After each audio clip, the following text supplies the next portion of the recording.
Life's Tough, but Superheroes Are Tougher.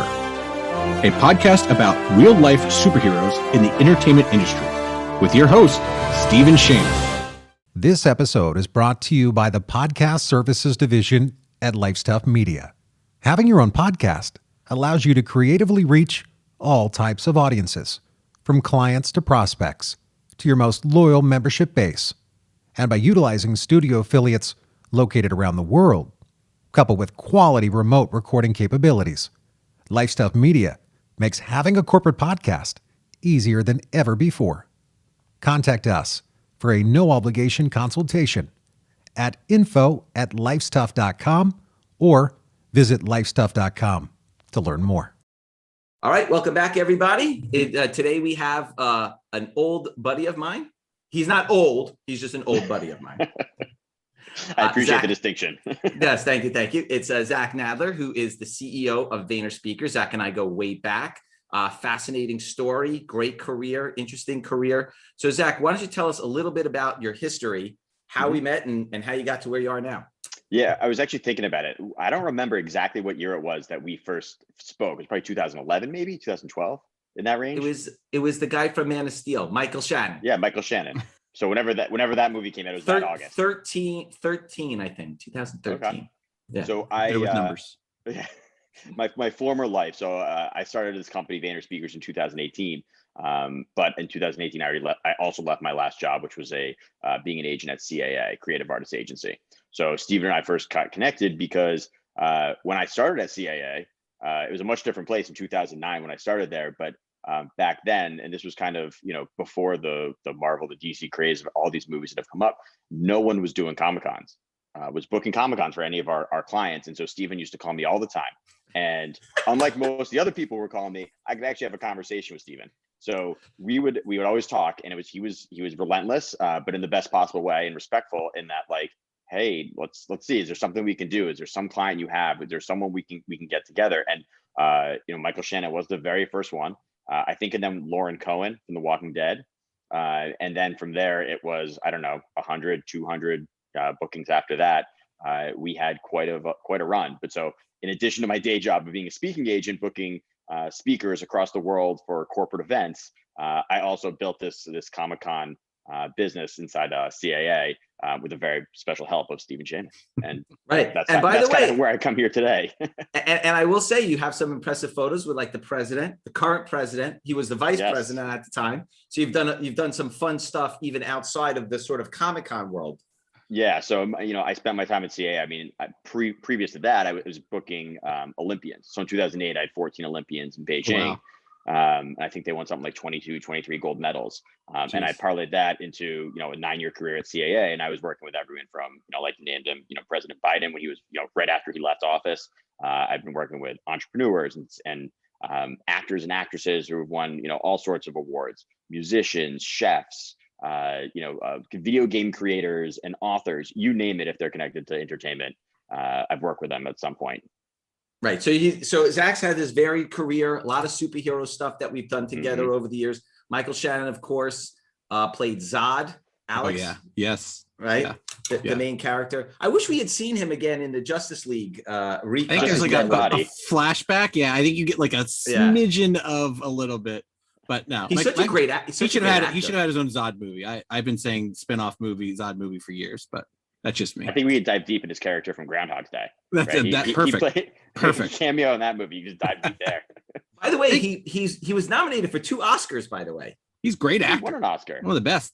Did he win one? He might have won one. Yeah, I think he's an he amazing did. actor. Was it? He did win. Revolutionary Road, maybe. Revolutionary Road, yeah, and was one Boardwalk of the films Empire. That's right. Boardwalk Empire. He was awesome in that. Incredible. Yeah. So that's great. So one thing that we've noticed over the last number of years is that the superheroes now, where it used to be the nerds and the geeks and whatever, and we used to be, Alex and I, quite frankly, were part of that group growing up, sort of the outcast. It was like you collected comic books, like go play in the corner over there away from us. It's now very, very influential in the culture, Zach. You've seen it now. I mean, Shaquille O'Neal has the Superman tattoo in his arm, John Bon Jovi.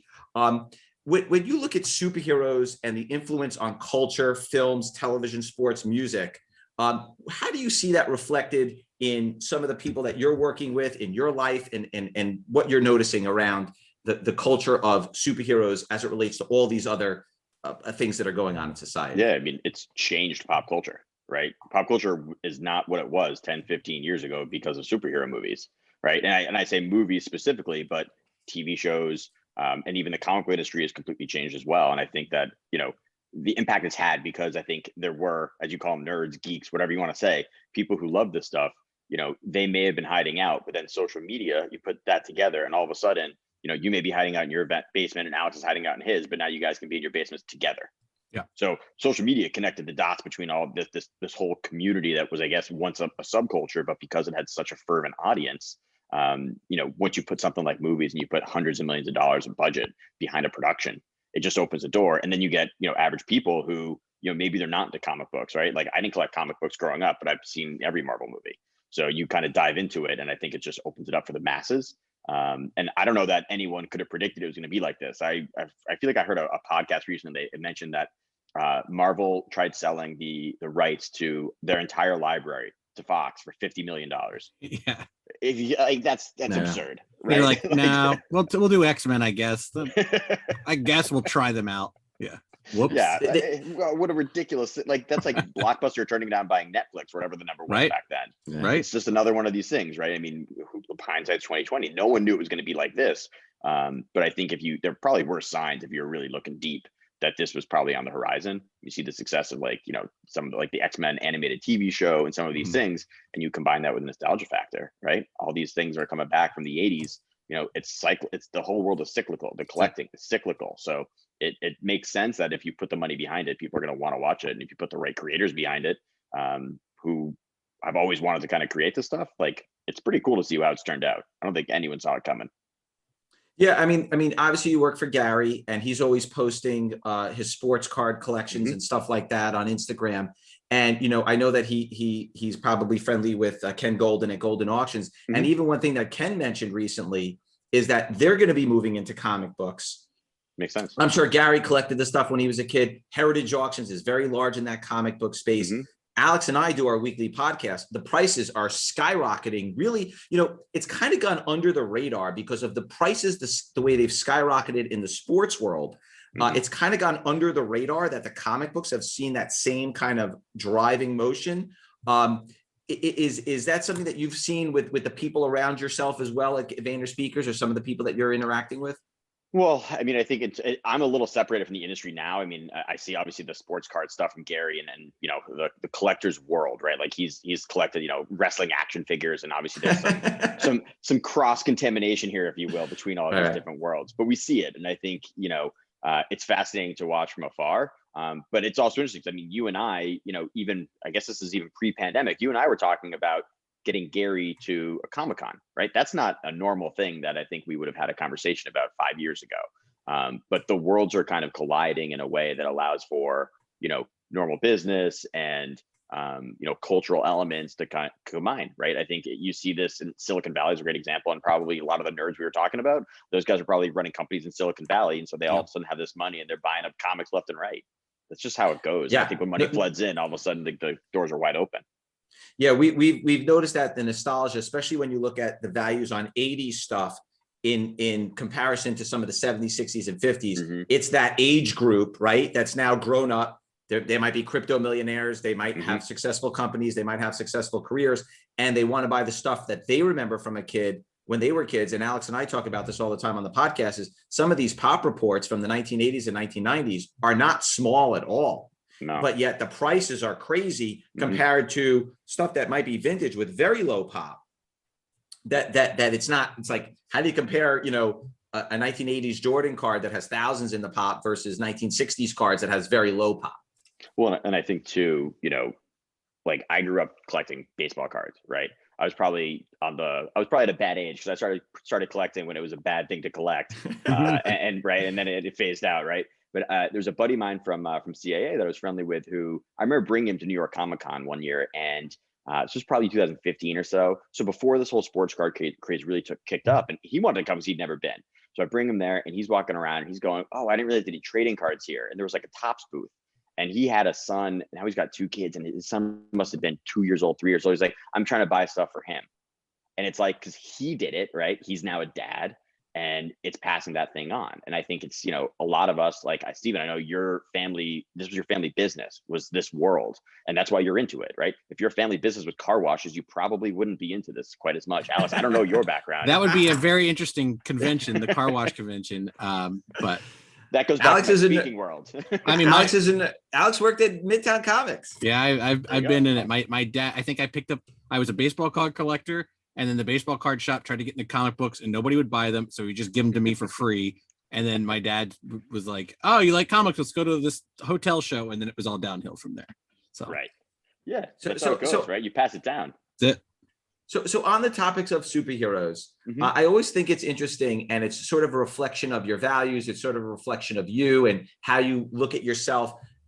Is there a superhero that you relate to the most, that's your favorite superhero, whether it's from the MCU, whether it's from the animated series, whether it's from the cartoons when you were a kid? Is there any superhero that you relate to that's sort of your favorite, that has a place in your heart? I don't know. I always kind of like to obscure random people. Like, you know, when I was a kid, like Iceman and Colossus, these guys. I loved Iceman. They were just Iceman. cool, and it was like you didn't see them all the time. Like I never liked, like, you know, Wolverine. It was like, okay, I get it. Like everyone's a big fan of Wolverine, but like give me someone who's a little more interesting. By the way, Iceman, I'm with you on Iceman because he used to shoot that ice and slide and go all over the place. That was almost better than flying. And he was way cooler looking, right? Like everyone else looked normal. Yeah. That's a good call. Good call on the Iceman, by the way. Good call. Any of the villains? I mean, for me, it's always been Loki because of Tom Hiddleston. We've sort of had this bromance over the years, and he's sort of like this trickster who has this good side but this naughty side. Anybody like that? So it's funny. We just hired someone new, and they have a dog. And so we were doing a Zoom, and their dog barked. I said, "Oh, what's your dog's name?" He was like, "Loki." And I was like, "Okay, we're gonna have a conversation about this." I was like, "I can't get into it right now." It's like, "Too much." That's great.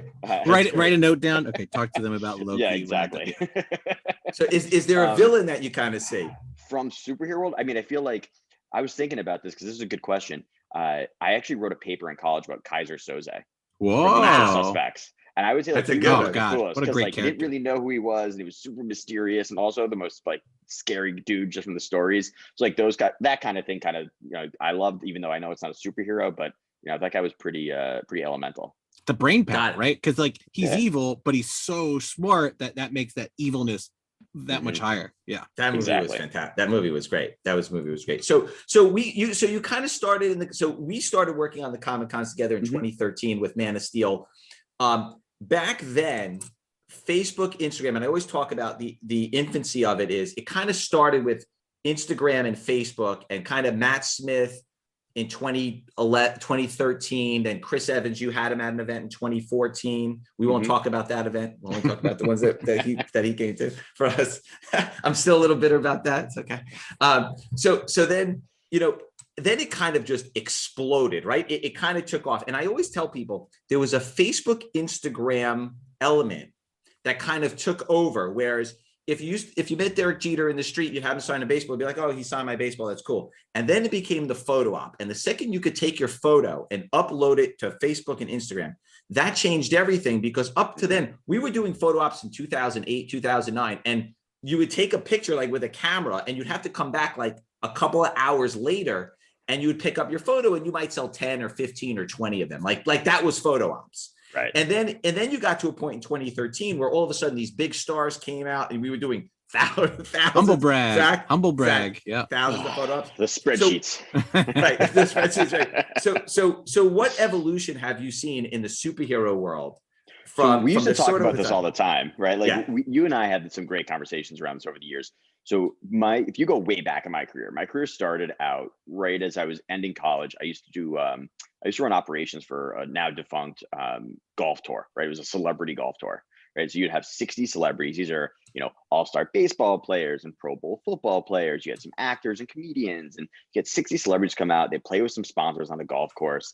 And it would be a foursome, right? 4 guys, you know, schmoes getting drunk on a course with, you know, an ex-athlete. And then at the turn, they're taking a photo.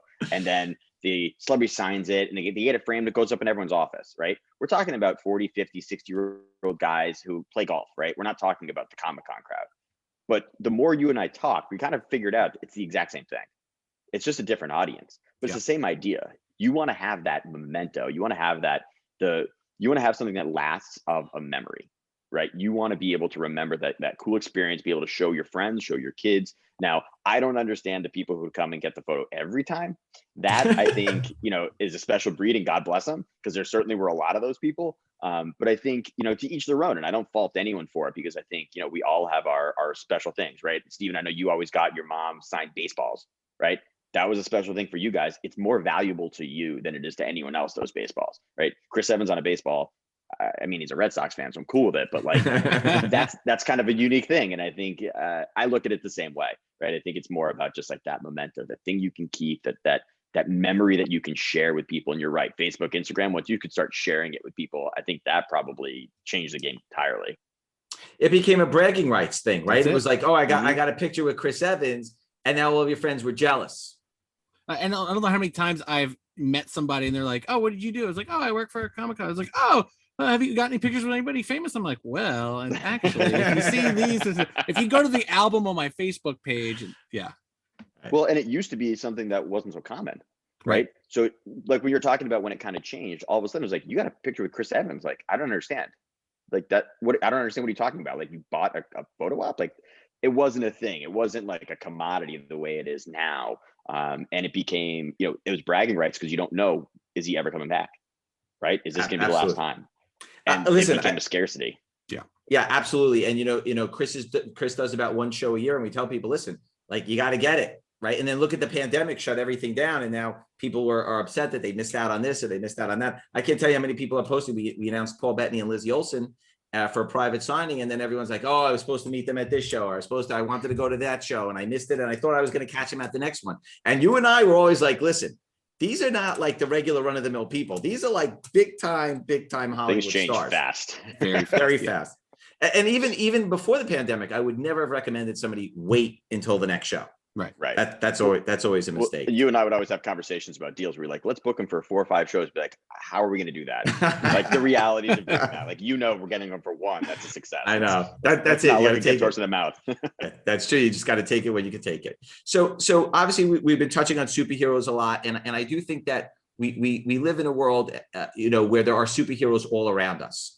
They're regular people doing super heroic things, and I think given any circumstance, sometimes people are just put in positions that it forces them to do super heroic things. We read it in the news every day. We were just talking earlier about a fire that just recently happened in Rockland County, and a firefighter gave his life to save many people in this old age home. So in your life, outside of your family, right? Because we all talk about our family, we all think our dad is our superhero and our parents are our superheroes. Have you witnessed any super heroic things, super heroic people acts that you're like, wow, you know what? That should be in a book or on TV somewhere? Or Well, it's funny. So I've had a different point of view. If you asked me this last year at this time, it would have been a very different story. So my daughter was born March 6th of last year, and that's kind of changed me, because I barely witnessed anything in the last year outside of things she's done, right? But it's my wife and I always have this, we look at each other and we're like, how do single parents do it? Because look, I'm not going to lie to you. When I talk to my friends, my daughter's clearly an angel, and she does things. She's great. She's easy. She sleeps. She's taught herself to sleep, like little things like that, right? So now I'm a bragging father. But at the end of the day, I don't know how anyone does this alone. How do you shower? Like, just like the pure mechanics blow my mind. So I think like any single parent, mother, father, whatever the circumstances, any single parent, God bless you for being able to have the patience and the sanity to do it. And then also like teachers, it's tough with one kid. When you have 20 in a room and they're all plotting against you, like, God bless you, right? Like that is a real tough thing to do. So I feel like, it's not any one person, but really this class of people who are special just because they're able to do it.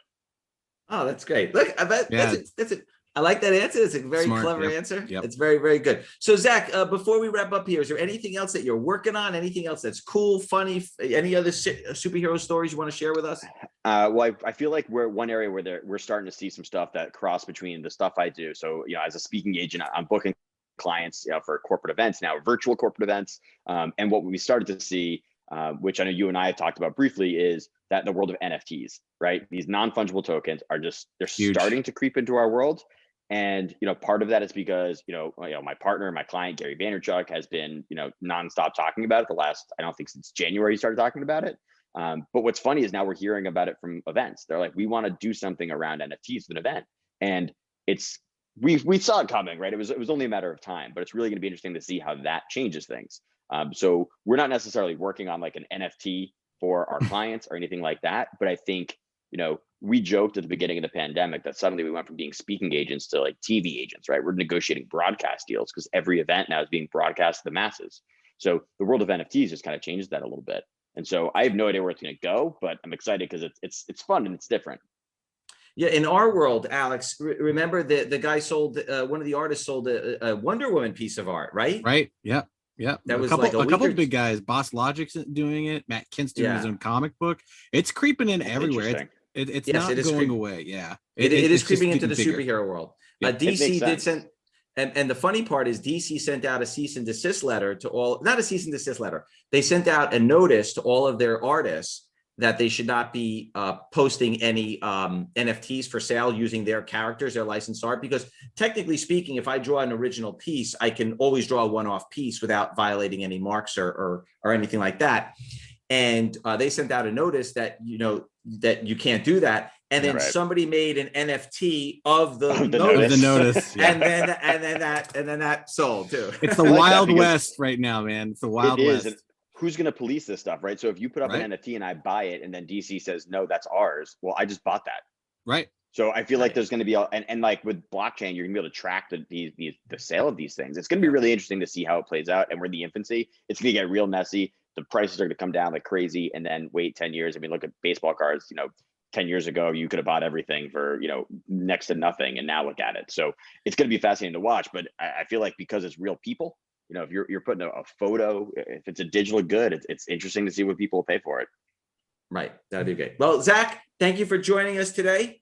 Thanks for having me. On our premiere episode. It was great catching up with you. I mean, you and I talk all the time anyway, but this is a little bit more fun. Now it's on film. Now it's on film. Now it's memorialized. So that's it. We can't do anything about it. This has already been bought. You can't NFT this podcast, by the way. I already own it. All rights reserved. Right, exactly. So thank you everybody for joining. Life's tough, but superheroes are tougher. We will see you next week. Same bat time. Same bat channel.